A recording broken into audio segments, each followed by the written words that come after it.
আধুনিক নগরায়নে কংক্রিটের কাঠামোর মাঝে প্রকৃতির ছোঁয়া রাখতে অভিনব এক উদ্যোগ নিয়েছে ওমান। দেশটির সালালার একটি গুরুত্বপূর্ণ সড়কের সৌন্দর্য বর্ধন ও সম্প্রসারণ প্রকল্পে ব্যবহার করা হয়েছে পাম গাছের পাতার আদলে তৈরি দৃষ্টিনন্দন ল্যাম্পপোস্ট বা খুঁটি। রাস্তার মাঝ বরাবর সড়ক দ্বীপে সারি সারি দাঁড়িয়ে থাকা এই খুঁটিগুলো দেখতে অবিকল পাম বা খেজুর গাছের মতো। অভিনব এই নকশা ইতিমধ্যে স্থানীয় বাসিন্দা ও সামাজিক যোগাযোগ মাধ্যম ব্যবহারকারীদের নজর কেড়েছে। মূলত সালালার সুলতান কাবুস স্ট্রিট ডুপ্লিকেশন প্রকল্পের আওতায় এই কাজ করা হচ্ছে। সম্প্রতি এক আলোকচিত্রীর ধারণ করা ভিডিওতে দেখা যায় মসৃণ সড়কের বুক চিরে দাঁড়িয়ে আছে গাছ আকৃতির এসব স্তম্ভ। এগুলোর উপরের অংশে এমনভাবে বাঁকানো হয়েছে যেন মনে হচ্ছে সত্যিকারের পাম গাছের পাতা চারদিকে আপন মহিমায় ছড়িয়ে আছে।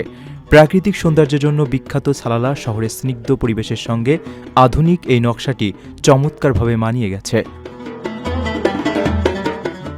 কেবল সৌন্দর্য বর্ধনই নয়, সড়কটির যানজট নিরসন এবং অবকাঠামোগত দক্ষতা বৃদ্ধিতেও এই প্রকল্প বেশ গুরুত্বপূর্ণ ভূমিকা রাখছে। ৮.৬ কিলোমিটার দীর্ঘ এই সম্প্রসারিত সড়কটিতে যান চলাচল সুশৃঙ্খল রাখতে মোট ৪টি ট্রাফিক সিগন্যাল বসানো হয়েছে। কর্তৃপক্ষ জানিয়েছে, আধুনিক এই সড়ক ব্যবস্থা সালালার ট্রাফিক ব্যবস্থাপনাকে আরও গতিশীল ও বাধাহীন করবে। ওমানের সেরা রেট দিচ্ছে বাংলাদেশি প্রতিষ্ঠান গালফ এক্সচেঞ্জ।